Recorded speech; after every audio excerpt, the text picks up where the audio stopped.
সকলকে আমার প্রণাম ও ভালোবাসা। আশা করি সকলে খুব ভালো আছেন এবং সুস্থ আছেন। আজকে আমার এই চ্যানেলে আমি আলোচনা করব কারক সম্বন্ধে, অর্থাৎ কারক আপনি কিভাবে খুব সহজে আয়ত্ত করতে পারবেন এবং কারক কীভাবে নির্ণয় করতে পারবেন একেবারে সহজ উপায়ে, সেটি আমি আজকের ভিডিওতে আপনাদের সাথে আলোচনা করব। তো ভিডিওটি আপনারা প্রথম থেকে শেষ পর্যন্ত অবশ্যই দেখবেন এবং একটু লাইক দিয়ে শুরু করবেন এবং ভিডিওগুলিকে অবশ্যই আপনারা শেয়ার করে ছড়িয়ে দেবেন যাতে অনেকের ভিডিওটির মাধ্যমে উপকৃত হয়। এবং সেই সাথে আবারও বলবো যে আপনারা এই ভিডিওটির মাধ্যমে অবশ্যই কারক কীভাবে নির্ণয় করতে পারবেন এবং কারক কাকে বলে অবশ্যই শিখতে পারবেন। তবে ভিডিওটি আপনারা বারবার দেখবেন এই ছোট্ট ভিডিওর মাধ্যমেই কারক নিয়ে যাবতীয় ভীতি ভয় ভাবনা যাদের রয়েছে তারা অবশ্যই এখান থেকে মুক্তি পাবেন। প্রথমে বলবো যে কারক কাকে বলে। কারক শব্দটির ব্যাকরণগত অর্থ হলো যা ক্রিয়া সম্পাদন করে, তাকেই আমরা কারক বলি। বাংলা ব্যাকরণ শাস্ত্রে কারক বলতে মূলত ক্রিয়ার সঙ্গে বাক্যের বিশেষ্য সর্বনাম পদের সম্পর্ককে নির্দেশ করে, রিলেশনকে নির্দেশ করবে। কারকের সম্পর্ক বোঝাতে বিশেষ্য সর্বনাম পদের সাথে বিভক্তি ও অনুস্বরক যুক্ত হয়। অর্থাৎ এক কথায় বলা যায় বাক্যের ক্রিয়াপদের সাথে বিশেষ্য সর্বনাম পদের যে সম্বন্ধ তাকে কারক বলে। সুতরাং কারক কাকে বলে আমরা কিন্তু খুব সংক্ষেপে এটা বুঝতে পারলাম যে বাক্যে ক্রিয়াপদের সঙ্গে বিশেষ্য সর্বনাম পদের সম্বন্ধকে কারক বলা হয়। কারক শব্দটি ভাঙলে আমরা যে শব্দটি পাই সেটি হলো ক্রি যোগ নর্ক মধ্যে নয়রেপ ক। ক্রি এর অর্থ করা আর নর্ক বা অক এর অর্থ হচ্ছে সম্পাদন করা বা সম্পূর্ণ করা। এবারে আমরা দেখব যে এই কারককে আমরা কয় ভাগে ভাগ করি। কারককে প্রধানত আমরা 6টি ভাগে ভাগ করি: কর্তৃকারক, কর্মকারক, করণকারক, নিমিত্তকারক বা সম্প্রদান কারক। এই প্রসঙ্গে বলে রাখি সম্প্রদান কারকের আর ব্যবহার নেই। 2005 সাল থেকে মধ্যশিক্ষা পর্ষদ এটির ব্যবহার নিষিদ্ধ করেছে বা ব্যবহার করে না। 5 অপাদান কারক, 6 অধিকরণ কারক। তাহলে এই যে 6 প্রকার কারক আমরা পেলাম, এবার এই 6 প্রকার কারক কীভাবে নির্ণয় করতে পারবো তার সহজ এবং সরল উপায়টি আমরা এখন আলোচনা করব। খুব সহজ আমাদের আলোচনার মাধ্যমে কিন্তু আমরা কারক নির্ণয় শিখে যাব। আর যাদের ভয় রয়েছে কারক, তারা ভিডিওটি বারবার দেখলেই কিন্তু কারক সম্বন্ধে যাবতীয় ভয় কিন্তু দূর হয়ে যাবে।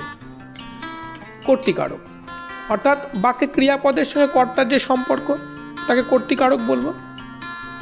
কর্তৃকারক নির্ণয় করতে গেলে আমরা কি করব? কারক নির্ণয় করার প্রথম শর্ত হচ্ছে কারক নির্ণয় করতে গেলে আমাকে দেখতে হবে যে বাক্যের ক্রিয়াপদ কোনটা। বাক্যের ক্রিয়াপদ ইংরেজি যাকে আমরা বলি ভার্ব, সেটি কোনটি। এই ক্রিয়াপদকে আমরা ব্যবহার করে কারক নির্ণয় করব।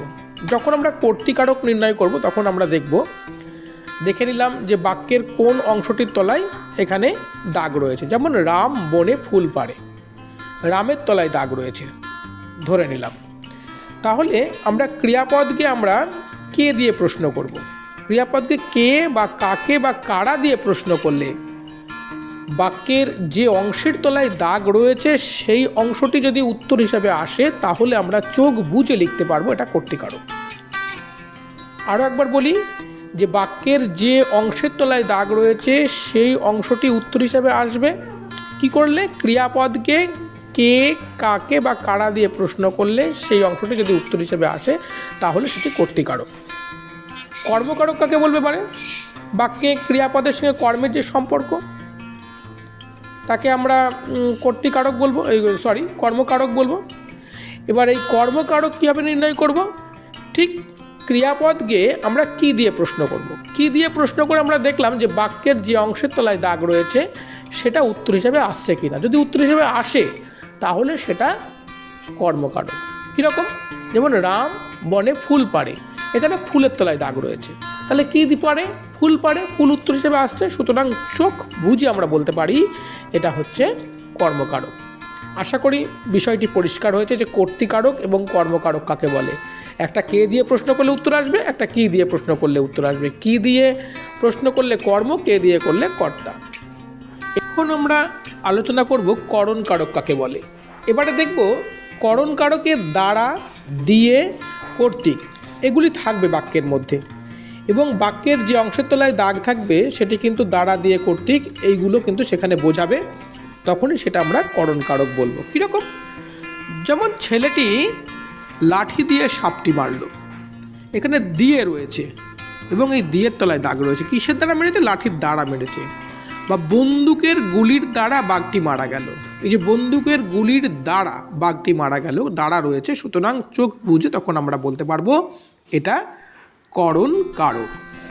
আশা করি বোঝা গেল করণ কারক কাকে বলে।